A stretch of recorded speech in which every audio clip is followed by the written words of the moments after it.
Pagod na ba kayong magkamali sa pagbabayad ng GLoan? Sa video na ito, ituturo ko sa inyo ang tamang paraan para masigurong maayos at mabilis ang proseso ng pagbabayad gamit ang GCash.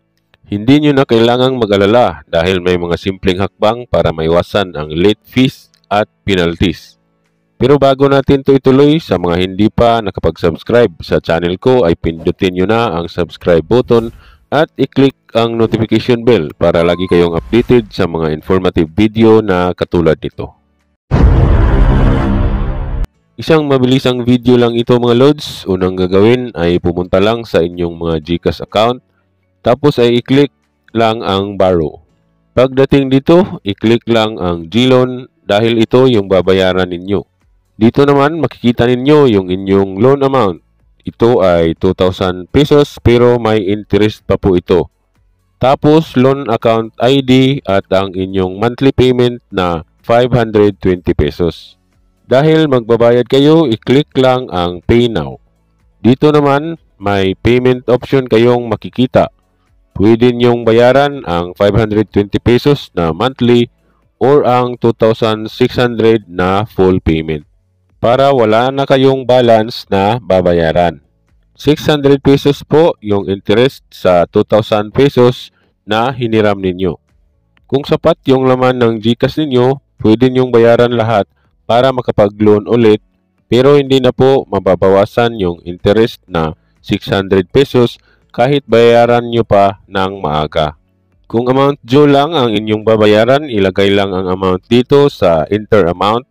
Pagkatapos, i-click lang ang next. Dito naman, kung okay na lahat ng makikita ninyo dito, i-click na ang pay. Ito na po yung inyong resibo sa binayaran ninyong GLoan. Pwede nyo po itong i-download or i-screenshot para may mga kopya kayo sa mga resibo ng inyong binayaran. At yan ang tamang paraan sa pagbabayad ng GLoan gamit ang GCash. Sana nakatulong sa inyo ang step-by-step guide na ito para maging hassle-free ang inyong pagbabayad. Laging tandaan na mahalaga ang pagsunod sa tamang proseso at pagmonitor ng due dates para maiwasan ang late fees o kahit anong dagdag na bayarin.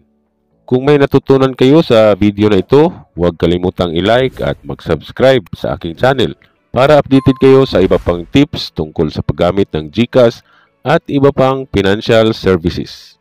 I-click nyo na rin ang notification bell para hindi nyo ma-miss ang susunod nating mga videos. Kung may mga katanungan pa kayo tungkol sa GLoan o kung mayroon kayong gustong linawin, huwag mag-atubiling mag-iwan ng komento sa ibaba. Masaya akong sagutin ang inyong mga tanong at tulungan kayo para mas mapadali ang inyong pag-manage ng finances. I-share nyo na rin itong video sa mga kakilala ninyo na gumagamit ng GLoan o GCash para makatulong din tayo sa iba. Salamat sa panonood mga lods, at tandaan, ang tamang pagbabayad ay isang hakbang patungo sa mas maayos at mas matiwasay na pamumuhay. Kita-kits sa susunod na video mga lods.